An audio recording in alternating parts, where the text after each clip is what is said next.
Welcome to Backstage with Richard Ridge, where I sit with some of the theater's best and brightest, just chatting it up.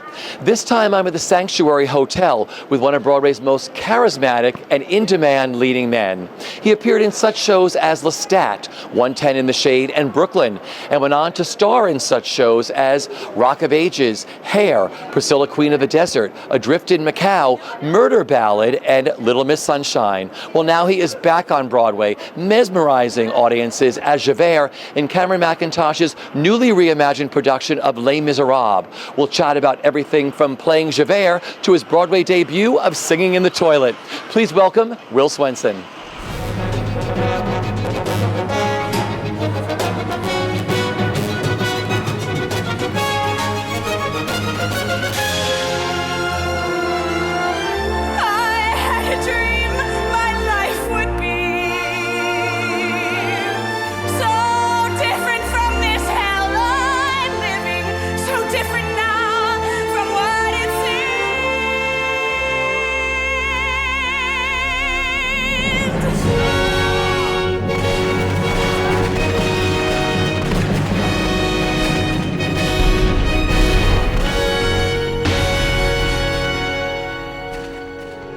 You know, one of the questions I was going to ask you is, I know that actors can't always do this, but all the roles that you've taken on have all been different.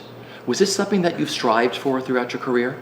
It is. I mean, you can't always. Sometimes you got to repeat yourself, but I've really tried hard to show a different flavor with each new part. And so far, I've been really fortunate that they've lined up that way. Yeah. Yeah. Well, welcome back to Broadway. Thank you. Les Mis. Yeah, can you believe it? Now, I know this show means a lot to you. Yep. Take me back to the family road trip. Yes. So my parents went to Europe on a trip when I was like in the 7th grade, I guess. And they came back with the soundtrack, and they'd seen the original show in London. And we became obsessed with the soundtrack, and we wanted to see it more than anything in the world. So for Christmas the next year, they gave us tickets to go see the first national tour opening in Los Angeles that was there forever. And we trekked across the desert from Salt Lake City to Los Angeles. And we went down and saw that company, and just my mind was blown. And it was pretty much at that moment I was like, yep, I want to do that. Yeah. Yeah. But the whole family was sort of blown away by it, right? Absolutely. It was. My mom was reading the book for the months leading up to it, and she would tell us all the details of the story, and it was just it was epic. It was just gigantic. I mean, we were sort of a theater family, but we'd never seen anything of that scale, emotionally or musically, and just the presentation of it just blew us over. It was amazing. Because you dedicate your performance in Les Mis to your dad. Yep. He's obsessed with the show and always has been, and he has legitimately had that CD in his car since he bought it 25 years ago. He just continues to listen to it, yeah. Well, you have just received some incredible glowing reviews for your portrayal of Javert. Do you read reviews? I don't. I used to, and I'd ask if they were positive, and if someone said yes, then I'd read them, and then the positive review would say, Swenson does this at this part, and it was great, and every time I get to that part in the show, I'd go, this is where I'm being great. And so they just got in my head if they were negative or positive, so I've finally learned how to be strong and not read them at all. Well, they were stunning reviews for the show all the way around. That's good. Including yourself. How did you get cast in Les Mis? Cameron Mackintosh had an idea that I might work in this part. When we went over to London with Hair, one day Cameron, off the cuff, just said to me, you'd be a good Javert. And I thought, what? I'm playing a high school dropout. I'm not old enough to play Javert. And here I am years later. They called me in and I auditioned, like everybody else, but it worked out.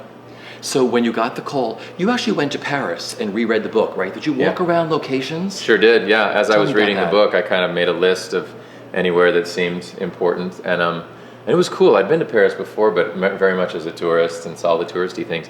So going through the book and taking down street names and sites where Javert and Valjean met or where they were chasing one another, sent me on this kind of wild goose chase through Paris, and I saw parts of the city that I never would have seen otherwise.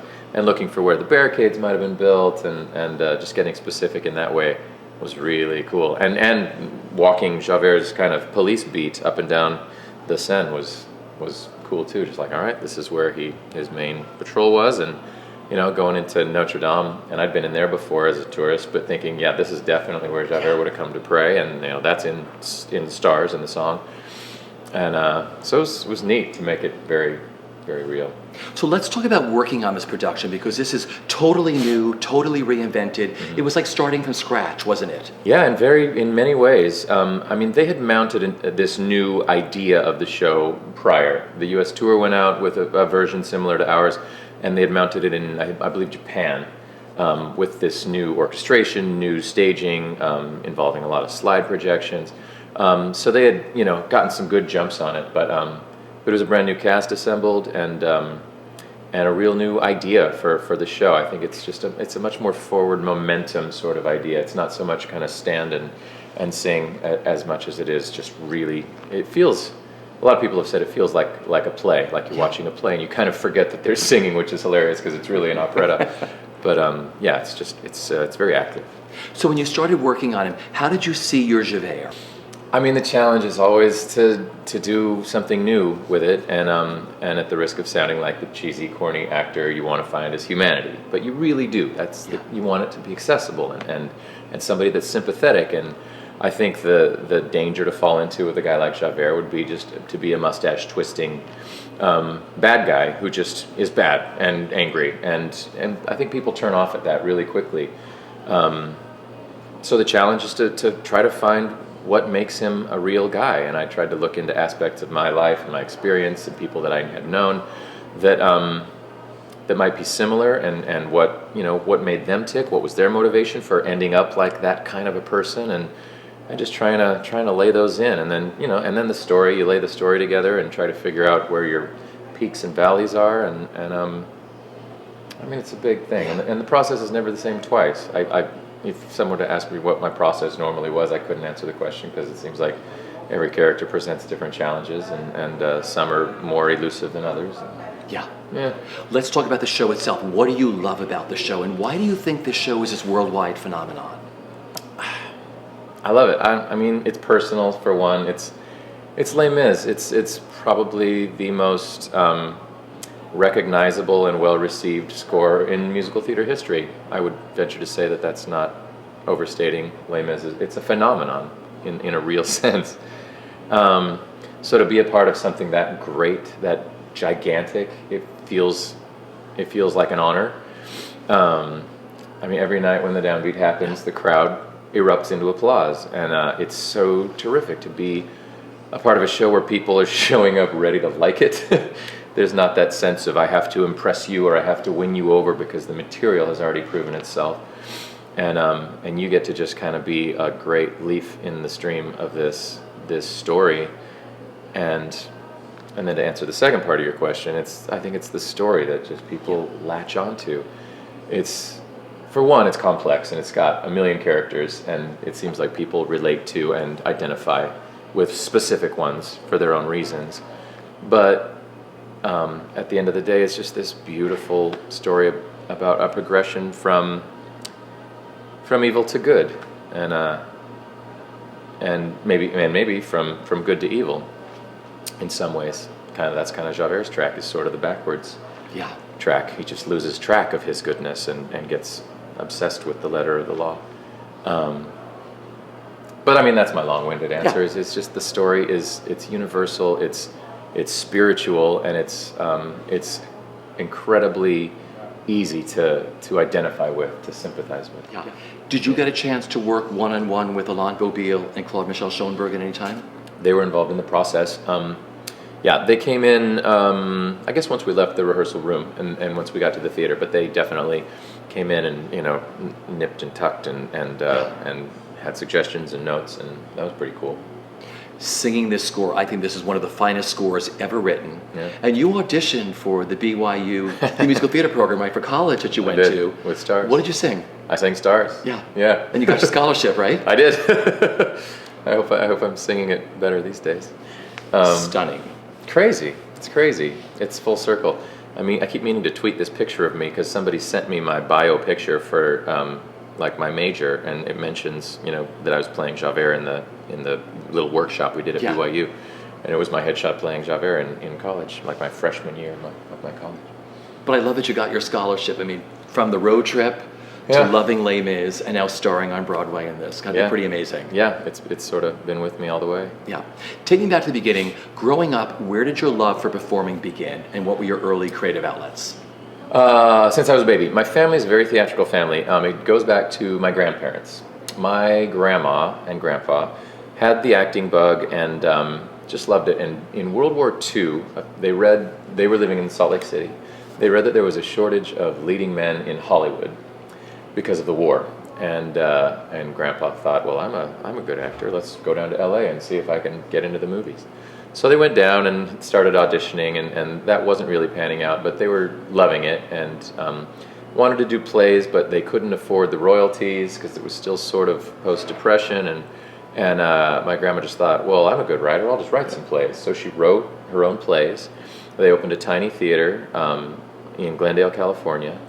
And that was the Colorado Street Theater, and then they expanded and moved to another theater, and then they built an even bigger one that's still there today that my cousin Tim Dietlein runs, called the Glendale Center Theater. And a lot of famous Hollywood folks have kind of gotten their start at this little theater in Glendale. And I grew up in Glendale till I was 12, and they threw me on stage when I was 2 years old. I was like in Christmas Carol. I was the little beggar kid that the Ghost of Christmas Present brings out, up through Tiny Tim and then Peter Cratchit as the years went by. And so I just grew up doing shows. And then when I was 12, my family moved to Salt Lake to start another theater. And we went up there, and my chores were stocking the candy counter and picking up trash in the hall, or stage managing a show, or being in a show. And so it was just sort of in my blood. So what was that defining moment for you when you said, I think I want to be an actor and I want to make a living at this, or try to make a living at this? Well, there are two that come to mind. Well, three, because we're long-winded today. I think I was 8 when the National Touring Company of Annie came through LA, and it was the first big show I'd ever seen at all, any kind of big national company. And I saw that, and she started singing Maybe, and I just thought, that's amazing, I want to be down there. And then going to see Les Mis in LA. When we moved to Salt Lake, we went back to LA, and seeing that just absolutely blew my mind. And then one other time when I saw a chorus line, because that was about actors. Yeah. I was so moved by a chorus line. It just sort of solidified, if I could do anything, if I was good at anything else, I think I would do that, but I just got to give this a try because I love it so much. So what got you to New York? The bug overall. I graduated from college, and I had just gotten married, and my first job offer was Disney World. I went down to Orlando, and I was playing Gaston in the Beauty and the Beast show. And I did that on and off for 3 years. But during that, I got a European tour of Fame the musical, which was a great way to see Europe, and terrible show. But it was just god-awful. But it must have made you feel great. It was really like fun. I'm working. Oh yeah, it was so cool. It was a little scary because there was a lot of kids in the show were touring Europe and just being paid in envelopes filled with cash, and they were just partying all night. And I was this very good Mormon boy, and I just was not participating and just being very, very good. But at the same time, I went through Italy and didn't have a drink of wine. I went through Germany, didn't have a drink of beer. So I definitely needed a redo on Europe at some point. But then I went back to Orlando because my wife had just gotten promoted. So we stayed in Orlando for a little while longer. And then I was offered the national tour of Miss Saigon and did that for about a year. And then my wife and I found out we were pregnant, and we were like, all right, it's time to stop being gypsies and move to the city. So we did, moved here in 2000, and been here ever since. Okay, so your Broadway debut was in Brooklyn? Brooklyn the musical, yeah. So what do you take away from, the debuts? No one ever forgets them. So what was your debut like? Mine was, it was amazing because it was mine, but it was slightly disappointing. I was a replacement as an understudy, and that show was only a 5-person show. So there were pit singers. All the understudies would sing in the pit off stage, which was really a bathroom off stage left. It was called the Plymouth back then. Now it's the Schoenberg, I guess. Schoenfeld. That's right. Thank you. Your Schoenberg on your exactly. Little mistake. Little is exactly. So, I mean, the first night that I was performing on Broadway, I sang in a bathroom, and then at curtain call, we sort of stuck our head out the curtain and went like this, and the audience went, "Who are those people?" And then we walked away. So that was my Broadway debut for Brooklyn. I mean, I did get to go on in the parts that I understudied, so that was neat as well. Well, that must have been, you probably get to Broadway like, I'm singing in a bathroom. Pretty much, yeah. I know you did a few other things. You did the park like Two Gentlemen of Verona, Yeah. which must have been a great job to have. Right. Working great. in the park the first time. Always. You returned to Broadway in Lestat, Uh-huh. the Elton John musical, where you were in the ensemble, had small little roles, but you stood by for Lestat and Armand. Yes. Did you go on? No. We Never? We didn't run long Yeah, enough. I guess okay. I thought maybe, you know. I originally was hired as a swing, and then we went out of town, and they did some shuffling, and then I got bumped up to a small part in the show. What are your memories of Lestat? I mean, to this day, some of my closest friends are still the people that I did the stat with. I think we all knew that it was a troubled show from the beginning, so you kind of band together with those folks. You just kind of, you cling together and we're going to do this together. And it was just sort of like watching a train wreck in slow motion a little bit. It's just these huge decisions, $1 million decisions, and you're just like, I don't know if that's going to work, and just watching it sort of not work. So, I mean, it was frustrating, and we were thrilled to be on Broadway. We thought we had all these great ingredients. Yeah. It was Elton John's score, and he's written how many, 4 or 5 shows? Yeah. And it's the only one that hasn't been a massive hit. And Anne Rice wrote the novels, and she's got a massive following, and it was Warner Brothers' first show that they'd ever produced. So we thought, we've got money, we've got clout, we've got the Palace Theater, which is a fantastic theater. So we thought we were off and running, but it just didn't.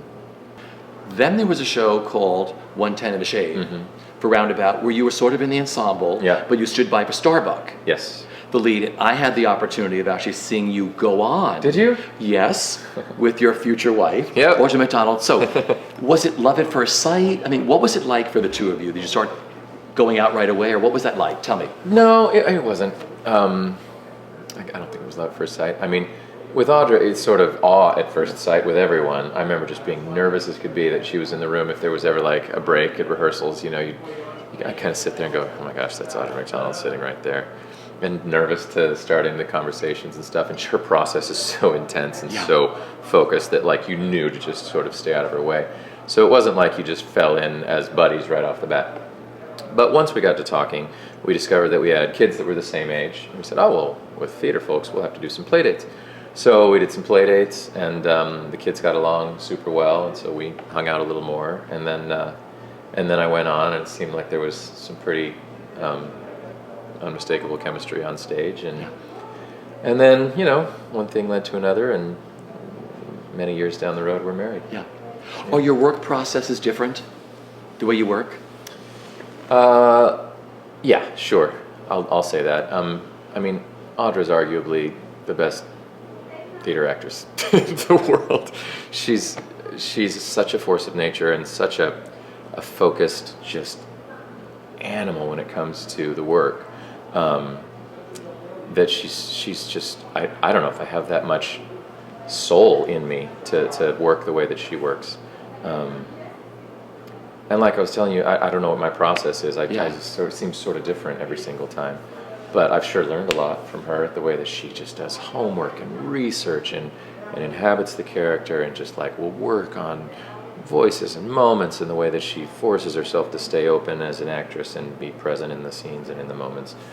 I mean, I feel like I've come light years just by watching her and being around her. Yeah. Yeah. I loved Priscilla, Queen of the Desert. I loved you as Tick and Mitzi. Thank you. Was that role at all challenging for you to find the right balance? Because you and I talked a lot during that show. Yeah. What was that like for you? It was challenging. You know, it was one of those where I was like, all right, here's a new color. And it could have been real tempting to go over the top with like flamboyancy and playing effeminacy. But I think that wasn't the story. I think my guy in that show was much more the more straight-laced, as it were, of the three. And the more I pushed that, the more power it sort of would have taken away from those guys. So I was... I used to joke that I was the straight guy in that show, because I was literally and figuratively. And my secret in that show was that I wasn't even completely convinced. As an actor, you never tell your secrets. I'm telling you in an interview now. I wasn't ever really convinced that I was actually gay. because I had a son and I had been married previously, and I just played him as a really kind of confused guy who was very uncomfortable with sexuality at all. And so that ended up being sort of my decision to not be overbearing and not be caricature, not be too stereotypical. Did it help once the audience was added into the mix? Always. It always helps. Always. Especially with a high energy show like Yeah. that. I mean, that show was 80% spectacle and 20% story. So, yeah, we didn't even know really what the show was until we got the audience, and we realized, oh, this is just sort of a party. This is a great night of having a ball, of just, seeing glitter and campy jokes and dance number after dance number. And yeah, it was a huge part of the equation.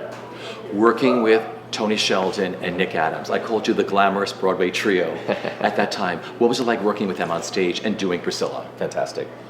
There's something about a three-person kind of focused show that's great. There's something, they say art should be in threes, I guess, visually, but I feel like that sort of is the case in theater as well. I love it when there's three, because like a two-hander show or a two-person focused thing, it's one direction. Yeah. And I guess with a triangle, there's just so much more room for color because you have two main relationships to work with, and it just gives you so much more bounce. That it was great. And then working with such terrific talents like Tony and Nick, both with their own fantastic areas of expertise. Tony being the amazing comedian and actor that he is, and then Nick just being like the most consummate, energetic performer you'll ever see. It was fantastic. Together, we will fly so high. Together, tell our friends goodbye. Together, we will start life new. Together, this is what we'll do. Go west, like the people there. Go west, lots of open air. Go west, to begin life new. Go west, this is what we'll do. I want to get into hair. Did you ever think that doing that one night only, that 40th anniversary concert you did, would ever put you on this hair journey? Nope, never thought it. Yeah. I was thrilled to get that part and for that concert, and it almost went to some celebrity. I don't know who it is to this day, but I know that they put me on hold and they were like, "We've got an offer out to someone, and if he says yes, then it's him. If he says no, then it's you." So whoever you are out there that said no, thank you very much. We're glad. Yeah, totally. Thanks, John Stamos. Yeah. I don't know who it was. That was a life-changing role for you as a person and an actor, wasn't it? Yes, absolutely. Tell me why. It was the show.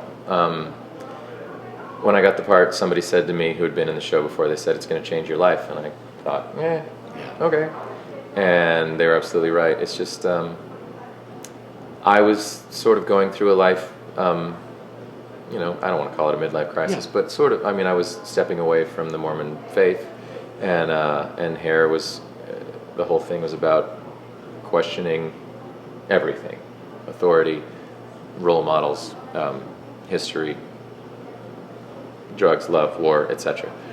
And I just felt like you can't do hair unless you mean it. It's more than a show. It's a demonstration. It sounds a little obnoxious, but it's a real show. It's not just singing and dancing. It's legitimately calling people to the battleground, to the forefront, which is why it's always staged in the audience, because the point is to make a point and really make people question. So it did, and our tribe was amazing, and the show was just life-changing and beautifully done, and I think probably for the rest of my life, if people ask me what my favorite or the most important show was of my whole life, I'll probably say hair. You all looked so free up there, like you were, you were experiencing everything emotionally, everything, just letting yourselves be so free. Yeah. Did a lot of that have to do with director Diane Paulus? Sure, yeah. Diane's a genius. We did it at the public first, and the public is all about, freedom and self-expression and that.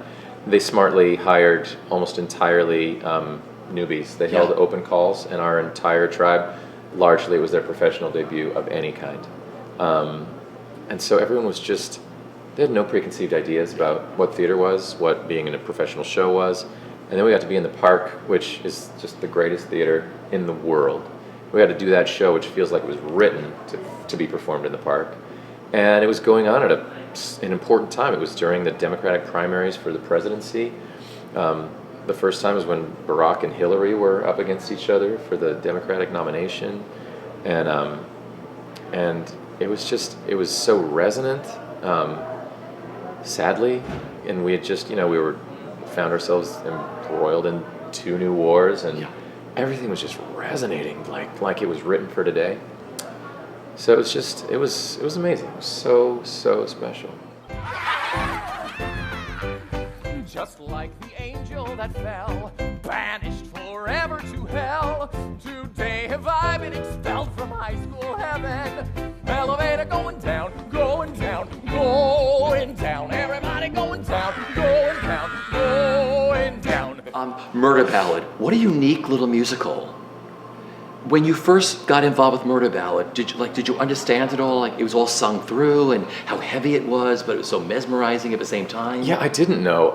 I had a couple of months free in the summer, a couple of summers ago, and they asked if I was interested in doing this workshop up in Poughkeepsie. And they sent me, at that point it wasn't even a show, it was just the songs. They sent me the songs, and I said, well, these songs are terrific, but I have no idea what this is.